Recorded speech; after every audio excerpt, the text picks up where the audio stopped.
Santa Teresa d'Ávila diz que a oração é um trato com Deus, um diálogo que estabelecemos com Ele. E a palavra de Deus é esta escola de oração que me ensina a rezar, que me ensina a ter este diálogo com o Senhor. Que a partir da palavra de hoje, Lucas capítulo 6, versículos de 1 a 26, possamos aprender a rezar e a estabelecer com o Senhor um diálogo. Atenção, caneta e papel na mão, está começando a Bíblia no meu dia a dia.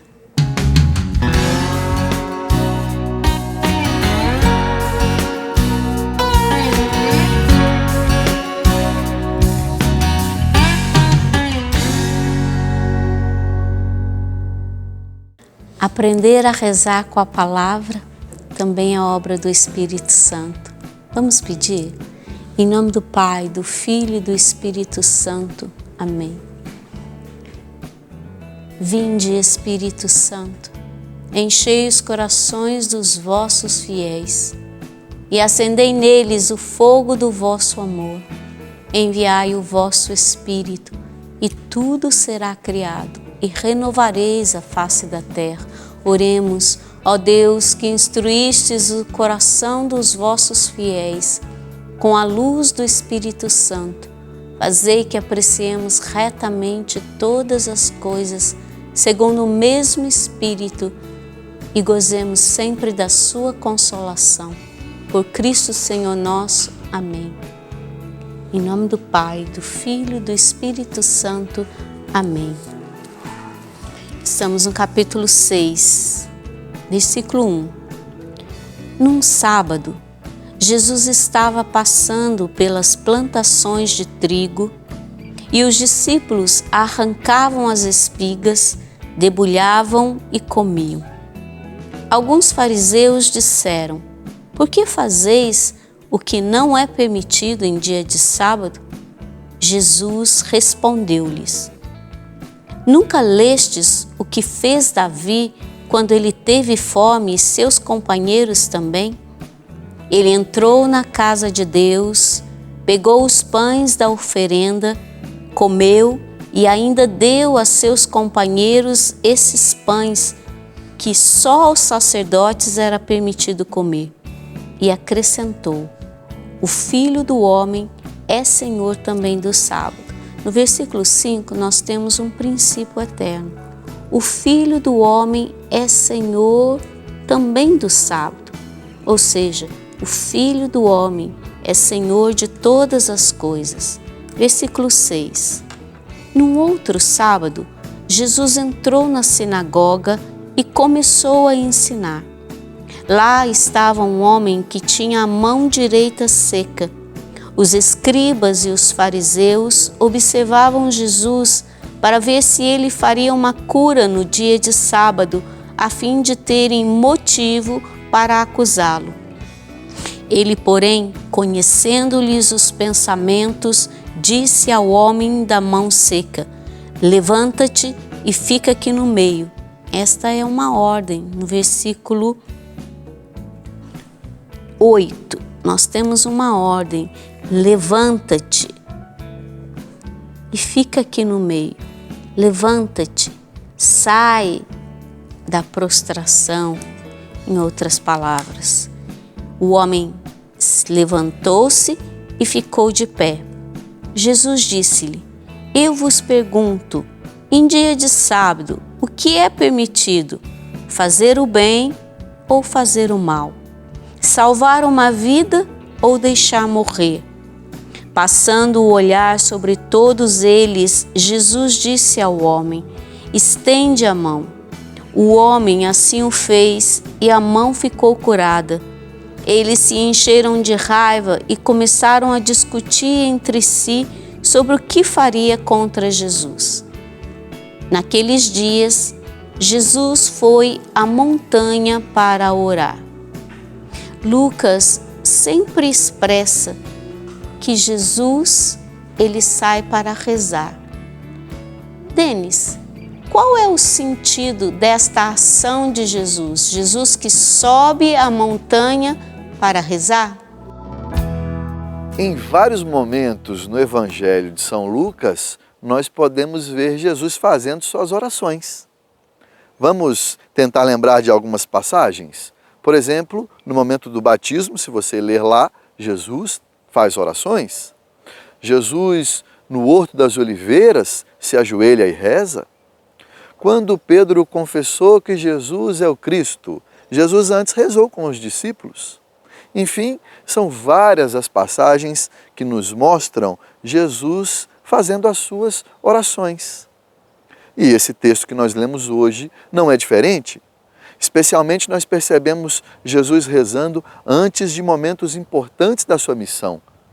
Por exemplo, na escolha dos 12, antes de escolher aqueles que andariam com ele de modo mais próximo, Jesus faz as suas orações ao Pai.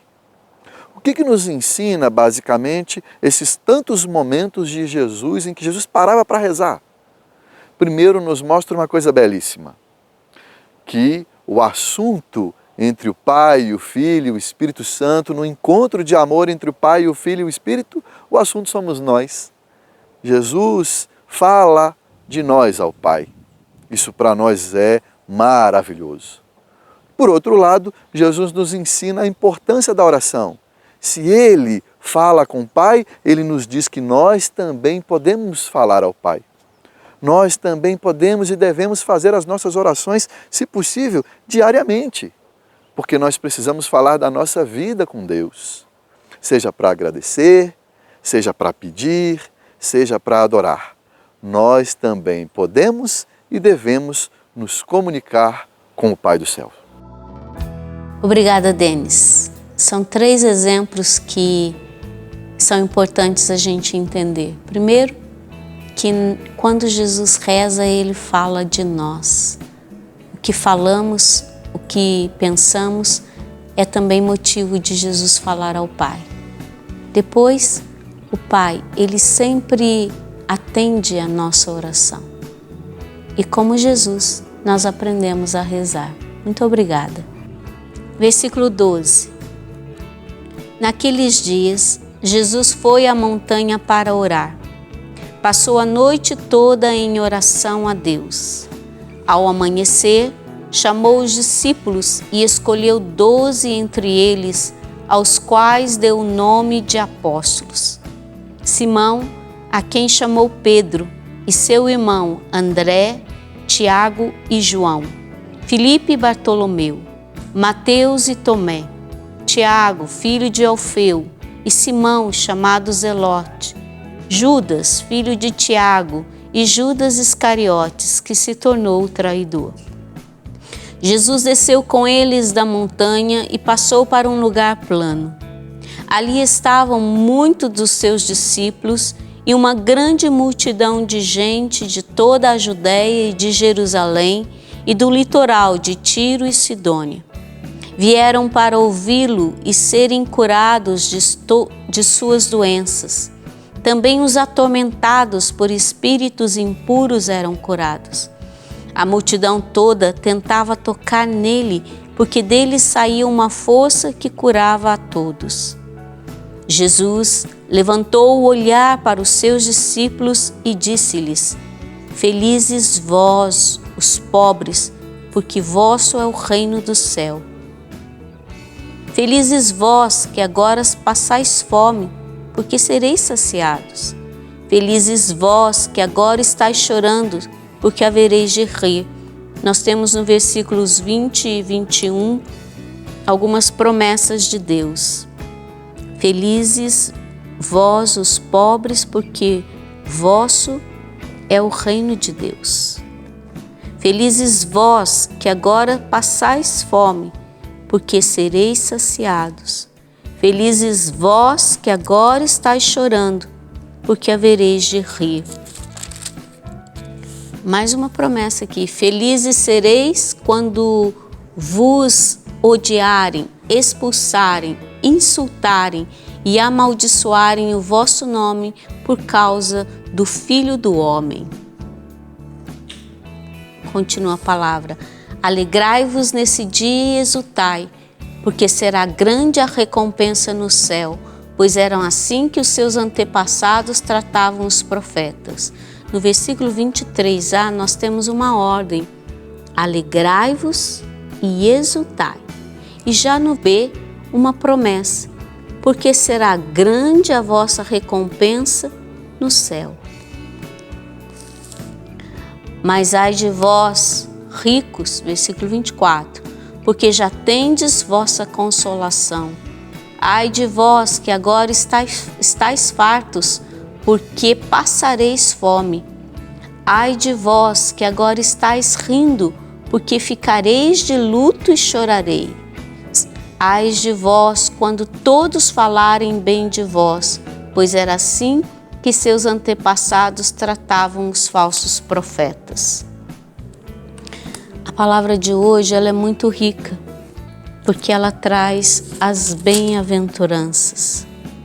E as bem-aventuranças, elas são para nós um programa de vida. Jesus nos ensina como deve ser o nosso modo de proceder, o nosso modo de agir. Felizes os pobres, pobres de espírito, pobres de coração, pobres que reconhecem que o Senhor é a sua grande riqueza. É uma palavra muito rica. Eu vou ficar aqui escrevendo sobre a provocação desta palavra e aguardo você no nosso próximo programa. Enquanto isso, você fica aí. Qual a provocação que a palavra te faz? Até o próximo, a Bíblia no meu dia a dia.